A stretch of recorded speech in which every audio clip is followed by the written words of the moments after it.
લોકસભા સામાન્ય ચૂંટણી 2024 Surat bus station ખાતે લોકસભા ચૂંટણીને અનુલક્ષીને મતદાન જાગૃતિ કાર્યક્રમ યોજાયો।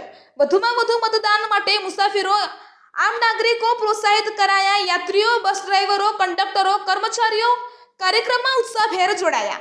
યુવા મતદારોને પ્રેરિત કરવા સેલ્ફી સ્ટેન્ડ ઊભું કરી મતદાન જાગૃતિનો સંદેશ। સુરત મંગળવાર આગામી લોકસભા ચૂંટણીને અનુલક્ષીને સ્વીપ મતદાન જાગૃતિ પહેલ અંતર્ગત લોકશાહીના મહાપર્વમાં મહત્તમ મતદારો મતદાન કરે અને લોકશાહીના અવસરમાં વધુમાં વધુ લોકો સહભાગી બની ચુનાવ કા પર્વની ઉત્સાહભેર ઉજવણી કરે એ માટે 160 સુરત ઉત્તર વિધાનસભામાં સમાવિષ્ટ સુરત સેન્ટ્રલ બસ સ્ટેશન ખાતે મતદાન જાગૃતિ કાર્યક્રમ યોજાયો।